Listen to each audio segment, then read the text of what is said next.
મંગીની Patel, deputy મામલતદાર કોડીનાર.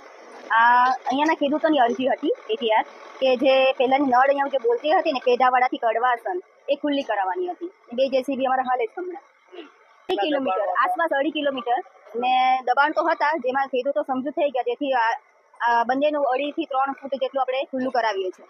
પહેલા જોવા જાય ને તો 5 થી 6 ફૂટ વચ્ચે જતા, આગળથી ઘણી ખુલ્લી છે, વચ્ચે જતા સાંકડી થઈ ગઈ, ખુલ્લી સાંકડી એ રીતે છે. હવે કેટલા 16 ફૂટ ખુલ્લી રહી છે. 16 ફૂટ ખુલ્લી. હા, એટલે ગીર દેવડી ચાલે છે. ગોહિલની ખાંડમાં પ્રશ્ન હતો. ગૌચરમાં જો અરજી હોય ને તો આપણે સાહેબ ખુલ્લું કરાવે છે.